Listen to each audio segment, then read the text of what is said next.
Hey there, fight friends. Welcome to MMA. We are speaking today with Julien Leblanc, a middleweight mixed martial artist from Quebec. He is fighting at Samourai MMA 17 this weekend in Gatineau.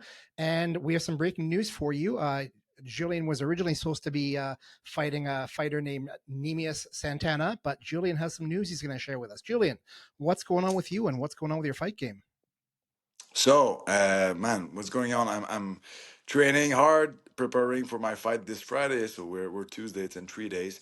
And like yeah, unfortunately, at the end of last week, I've heard that my opponent was not gonna make it here.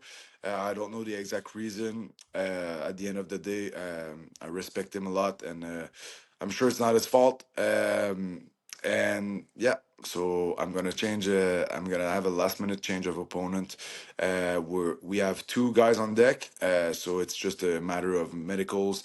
I can confirm they both have their plane ticket Mm, booked. Sorry, and so it's just a matter of medicals and license and just like yeah, the important part is that I'm fighting Friday 100%. So this is not a question. I'm fighting.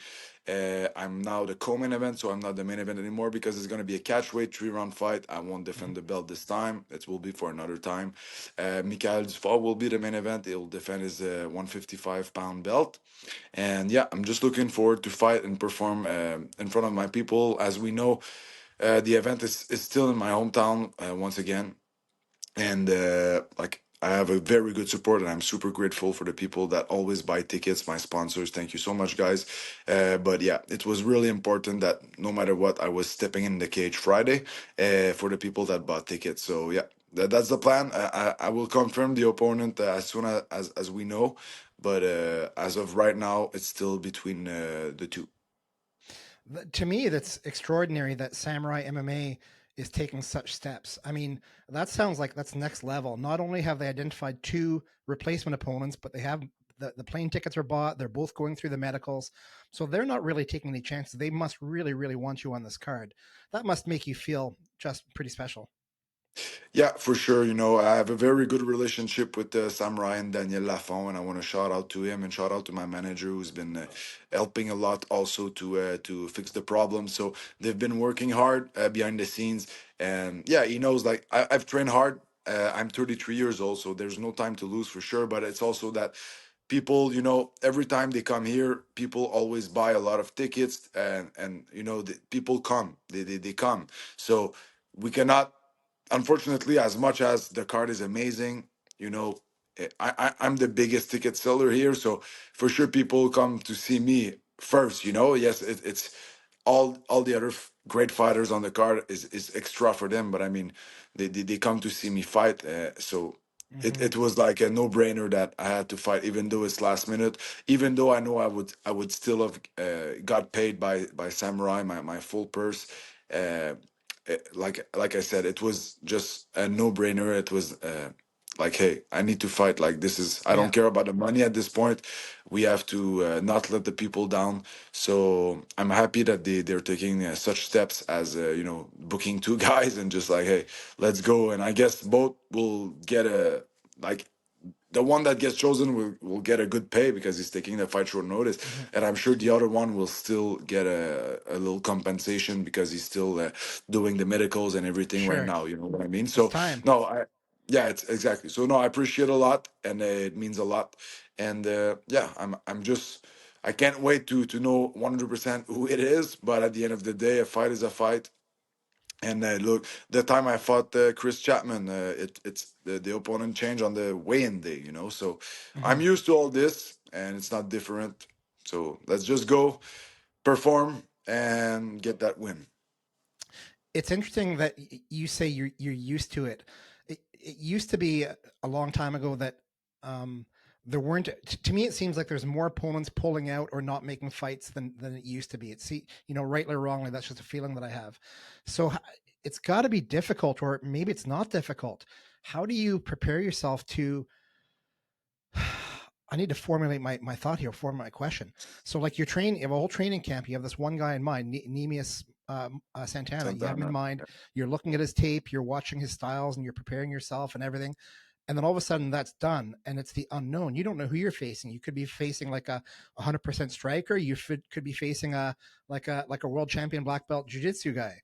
So that unknown, is that scary at all, or how do you deal with that? Yeah, for sure. Like it's like stressful a little bit because you're like, how do I prepare? But like I say, like I train with very high level guys. You know, when I'm here, I have a super good team with Pat knows. I have amazing coach. I go to TriStar to spar a couple times also in the camp, and then I get the chance to go to Killcliff where there's Hmm. guys that are good everywhere, and the guys that are world champions in jiu-jitsu, guys that are world champions in striking, you know. So I just got back from Killcliff. I've trained with amazing fighters. I've trained with my boy Marc-Andre Barrio a lot. I've trained with my other good friend who was back to Killcliff, Costello Van Steenis. He's the PFL middleweight champion, and he's this guy is so good. I've trained with Emiliano Sordi a lot, who won PFL at 205, and right now he's on a tier, man. He just knocked out a UFC vet at Karate Combat, and he's fighting Tom Breeze next week. So, you know, I have very good opponents to train there, and I guess they prepare you for all the if something like that happens, right? At the end of the day, like I said, a fight is a fight. Um, I've been doing this for a lot of years now, so I guess you have to be able to adjust, and also, you know, you can prepare for a striker. Like Santana was a very good striker, but you never know. Like maybe he's a super good jiu-jitsu guy too, and he didn't has had to use it in his fights, and then he takes you down, and you're like, oh, you gotta adjust on the spot. You know what I mean? So Hmm. at the end of the day, like you have to not let this affect you mentally. You got to focus on what's the task ahead. The task ahead is go and perform. And if I perform, I know sometimes I have a hard time to start the fight hard, and I'm a slow starter and everything. But look, at the end of the day, the best I can do for me, regardless who my opponent is to go in there and perform like I can and believe in me because I know I'm good. Sometimes I just forget it. So if I can believe in me and perform like I can at my best, well, I can beat a lot of guys. You know what I mean? Hmm. That kind of confidence that you have in the cage, in the training room, does that expand to the rest of your life outside of fighting as well? Yes, yes, for sure. And like I've tried to show my son also that it's really important to have confidence in yourself. He's only 5 years old, but like it's his first year at school now, and you know you see all the other kids and everything, and they're young and everything, but it already starts that you know like some kids bullies the other kids and everything. So it just I want to just show him that it's really important to believe in yourself, regardless that you do MMA or not. You know what I mean? But you just gotta believe in yourself. You just gotta work hard in life, and you gotta do good things too. Because if you do good things, I believe that good things will Hmm. happen to you, and you just gotta have a good heart, man. That's the most important thing in life. You know what I mean? You gotta have a good heart. You gotta be good for the people, and I think that when you're like this, good things will happen back. For sure, in a fight, like you cannot be that kind because you're in a fight. But I mean, having confidence in you, and if you worked hard all your camp, you made your homework. It's the same thing at school. Like if you prepare for an exam, like a big exam, and you didn't study, well, you're not gonna be confident, right? But if you study and Hmm. you know what you're talking about, then you can crush that exam without a doubt. So it's the Yeah. same thing for a fight, man. If you're well prepared, you left no stones unturned, you know you're good to go. So at the end of the day, you don't control always the outcome, but for sure it's gonna give you an edge to win. That's for sure. Hmm. How long was your training camp for this fight, and how much time did you spend at Killcliff? I did 2 months training camp, and I only went 2 weeks to Killcliff because, um, well, like I said, my son was starting school at the same time of the beginning of the camp, so it was like, it was a little bit. I wanted to be there for him, and the timing, I could only afford this time to go 2 weeks, and I decided to go like at the end of the camp just to really finish strong, you know what I mean? Yeah. And I'm happy I went to. It was good. Before that, I went a couple times to train TriStar. That was good sparring to there. And yeah, I train with my team here. We have a good team. I have good coaches, so I put in the work. You know, regardless where I'm at, I put in the work, and I make sure that all the training is done after the week is done. You know what I mean? Yep. I've asked a couple other people I know about the perception of you at Killcliff, and I was told that the people at Killcliff MMA really enjoy you coming down, and they admire your Thank you. skill, and they love that you're a good teammate and you put in the effort. Oh well, thank you, and honestly, I appreciate a lot that they say this. And you know, when I go there, I know, and this is the thing I was saying to the coaches there, and I was speaking with Robbie Lawler before I left, and I'm just like, hey, thank you so much for letting me come here. You know, I know like I don't come here and stay for like months, and you know, I don't live there, so they always let me come for 2 weeks, 10 days, a month. Like it depends on what I can afford and how long I can Hmm. go with the family. And he told me right at the end, so that was really like, okay, wow, thank you. He told me, he's like, hey, Julian, you're good for the team. We like you here. You know, you never complain. You always work hard. You always go with anyone too. Like if we say, hey, this guy needs a southpaw, you go. You don't say nothing. You don't say like he's too big or whatever, and you just go and you fight hard. You train hard. For sure, it's not always easy. You know what I mean? But um, he's like, man, you're welcome anytime. So that was really nice of him, and you know, gave me a good sentiment, good feeling inside. Hmm. You mentioned a couple times about not being able to afford to go down, and I don't think people understand. Well, maybe people that watch this channel, I think they're pretty knowledgeable about mixed martial arts, but you're just a regular person too, right? You're not a full time professional fighter. It'd be No, beautiful if everybody who fights could devote all their time to fighting, but you've got a life, you've got a family, you've got a job, you've got to make yeah, a living. So, I mean, real life, and your son's got to go to school. You don't want to miss that day. It must be no. challenging, really, to balance, have that work life balance is the phrase people use, but being able to train at such a high level and also just be a a regular father and a husband and a person. Yeah, like it's not always easy for sure. I'm 33 years old. It's not like I'm 25, and so I'm lucky. Once again, I say it all the time, but I'm lucky to have amazing sponsors. Like they help me a lot, and that's why they sponsor me, you know, to help me pay my private trainings here that I do, because I do a lot of private coaching. Like I train with my coaches in private, and Hmm. it costs money, you know. And then when I go to Montreal, my gas, and you know, like in Hmm. Montreal, like Firaz is super nice. He never charged me nothing to go train there, spar there. And honestly, at Killcliff, it's not the gym that costs money, because like basically it cost me almost nothing to go train there. Like I just pay Hmm. like the regular fees, and it's really nothing, man.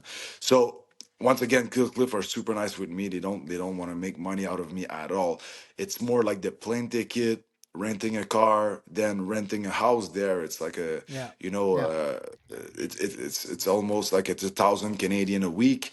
So, and the food there with the chain, like, you know, with the your our money is not worth a The lot exchange right rate. Yeah. these days. Exactly. So it's not the gym that costs a lot. It's really more all the expenses around. So yeah, once again, lucky to have those sponsors, and I appreciate them a lot. Wow. That's incredible. And you've mentioned it a couple times before about the popularity you have in the Ottawa Gatineau area, and it's certainly true. I saw you fight there in Gatineau once, and just I remember when you walked out, the crowd just went absolutely nuts. I mean, you hear that a lot. A lot of fighters get applause, but your applause was next level. Thanks. No, honestly, man. Once again, I'm so grateful for the support that I have here. People are incredible. They always come. Really, like a lot of people always come. You know what I mean? And super grateful. I know. Also, times are hard. You know, like things are super expensive, and people still show up and still buy expensive tickets, and they still Hmm. come. So, I'm super grateful. And you know, the goal now is to really try to go to the next level. So, like I did it. Four out of my last five fights were in Gatineau. It's cool. It's fun. It's a lot of work for me to, like, you know, do all this ticket delivery and all, and Mhm. I don't want to say harass people, but I feel sometimes like I harass them, texting them, like. So my goal right now is to, I hope this fight is the last one that I have to like sell tickets like that and do in Mhm. Gatineau. Like I want people now to see me go to the higher level, and they deserve it. So this is my, as much as I love to fight home, I hope the next time I fight in Ottawa or something like that is for UFC, or that I don't have to do all the ticket delivery, because for sure it takes a lot out of you too. Like just today and yesterday, I'm delivering. Like the second we close the second we finish, I'm gonna go back and delivery Wow. once again some tickets. So it's fun, but at the end of the day, it takes a lot of your attention out of the fight. So, like I said, I did it now in 3 years, almost 3 years. I did it 4 times. Uh, it's kind of enough, you know what I mean? The next fight, and if you remember, like if I look at my performance in Toronto, I think you were there against Mark I was, Volker. yep. Like it's my best performance out of my last fights. You know what I mean? Probably my best performance ever. So I didn't have to sit, like I sold like a couple tables and tickets for sure, but I mean the focus was not on the ticket sales back there. Yeah. The focus was on the fight, and like I said, it's my best performance ever. So I think that speaks for itself. And the goal, like I said, I'm super grateful, but the goal is to go up and don't have to deal with all that thing anymore. People who watch this might not realize that a lot of promotions make deals with their fighters, the fight on the fight card, that if you sell tickets, say if you, Julian, sell me a ticket, you'll get a portion of that money. Samurai gets some of it, you get a portion of it. And so Yeah, you've been able to, you mentioned your gratitude all the time, which I appreciate, but you have extraordinary success selling all these tickets, but it's a big cost too. Like you just mentioned, you're away from home, selling tickets, hustling, making phone calls, yeah, checking up on people. I wonder if it's worth it. I mean, the money's great, yeah, I'm sure, but it's a lot of stress on fight week, man, leading up to it. Is it yeah. is it even worth it? Uh, it like I cannot complain. It was worth it, but to a certain point, you know what I mean. Like it's it's not like you're making 50%. You know what I mean. So it, Mhm. it gives you a little bit of extra money at the end of the day, and it always helps. But I mean, you don't get rich out of it. So after everything you paid, you don't have much left in your pocket. So for sure it helps, but I don't think that it's that much worth it for all the trouble that it is, to be honest Yeah. with you. I'm just straight honest, you know what I mean? Yep. No, I appreciate it. And you mentioned that that's something hoping that goes away once you reach the next level. Of course, that means you want to go to the UFC like every fighter does. What I think is cool about you is that a lot of fighters who are not yet in the UFC, they can imagine themselves there, but they don't really have any touchstones to let them know where they stand in relation to a UFC fighter. Like, and I know that there's some fighters in the UFC who are not that great fighters. They get in through Yeah, whatever. I mean, they're still skilled. They're good enough to fight and win fights, but they're going to lose. Like as soon as they win, they're going to lose 2 or 3 fights in the UFC and they're going to get cut. And then there's yeah, fighters that go in, they just kick ass and they yeah, dominate in the UFC. So what's neat about you is that it's not an unknown to you because of your training environment at Patnode and also Killcliff. You're already training with fighters who fight in the UFC, who fight in the PFL yeah. champions, who fought in Bellator when I was there. So you have a good appreciation, like what your skill set is compared to those guys. What's a realistic assessment that you have of your skill set? Like, how good are you right now? Like, when you take a look at your final form, when you're 100% the best fighter you're ever going to be in your life, like where are you now compared to that percentage? I think I'm right there, you know what I mean? But at the same time, and like you said, we're realistic. I see the level, you know what I mean? Like I see a guy like Costello Van Steenis who's like, I'm like, oh, this guy is a champ for a reason. You know what I mean? I'm not saying I cannot be a champ. Like I believe in myself. It's not the point. But I believe that I have the level to compete with those guys in the UFC. I believe, but I see that the level is super high, and that Mm-hmm. you gotta like, man, you gotta work hard, and you gotta put everything you have into the training and the preparation, because those guys are doing it. So if you don't, you'll never be as good as them, and you'll like the bar is super high. But I know I'm super close, and like I say, I can compete with those guys. I'm able to spar with them, and they would not let me go there and ask me to go with them to spar. Like I might go to Holland for Costello's Van Stennis camp Wow. in January because he's fighting not Leon, but sorry, Fabian Edwards. I think it's a rematch for them, and he's a southpaw, so he invited me. He wants to bring me there, so I think that's the thing I will do. I'll start by fighting Friday, but I think that's the thing that will do a great experience. But yeah, so he would not ask me this if I was not like good. You know what I mean?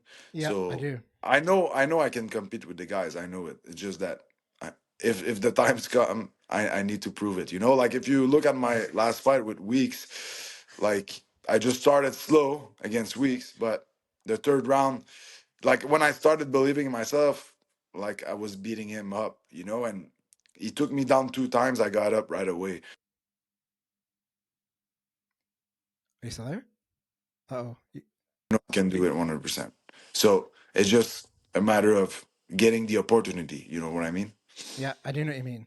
Well, you've had plenty of opportunities and you've made the most of them so far. So I hope that continues this weekend. It's an Yeah. exciting fight Thank you. for you. I'm excited to see who you're going to fight, and Thank hopefully you. it's a good matchup for you. You said it's going to be at a catch weight, so you were fighting for the to defend your 185 middleweight championship. Is it going to be at Yeah. 190 now, 195, or you're not sure? It's probably gonna be 183. Oh, interesting. Yeah. A little bit lower, yeah, a little bit lower. Because I think they like the two guys I'm gonna fight. They fought at middleweight, but they also fought at welterweight. And like we know, Mm, I'm not a big middleweight. Like a lot of people said that I should be a welterweight. So sorry, this is my cook that burps behind. He forgot that I'm on the interview. that's okay. It's Anyways, okay. It's real life. so yeah. So anyways, so yeah. So I'm gonna be going down to 183. It's all good, man. It's 2 pounds, and like I say, I'm not a big middleweight. I'm tall, but I'm not that big. Yeah. And having TJ here, who's helping me all the time with the cuts, is gonna be easy, man. Yeah. I honestly didn't even like do sauna really the last fights. I did maybe 2-3 pounds in the sauna the last fight. So this time doing 6-7 pounds, it's gonna be good, man. Don't like everything's gonna be good. Yeah. Awesome. Let's go. Okay, Julian, before we get going, is there anything that I didn't bring up and talk about that you think I should have? Honestly, no. Once again, thank you for everyone that supports me. Happy birthday to my wife because it's her 30th birthday. She's turning 30 years Oh, happy old birthday. Friday. So happy birthday. Love you, Kat. And yeah, man. Honestly, thanks to my sponsors. Thanks to the people that buy tickets. Thanks to Samurai. Thanks to my manager, my coaches, my teammates, Killcliff, TriStar, Pat Note, of course. This is the gym where I started, and I still train today. So yeah, man. Thanks to you, bro, for having me. Also, Hey, Julian, anytime. I'm going to wish you the best of luck this weekend. I hope you kick some butt. I hope you do really well, and I hope that gets you to the next level, just where I think you deserve to be. So thanks again. And there you go, fight friends. Speaking with Julien Leblanc. No longer the main event this weekend at Samurai MMA 17, but still fighting, knock on wood. And make sure you watch on UFC Fight Pass to see how the fight goes. Thanks, Julian. thank you.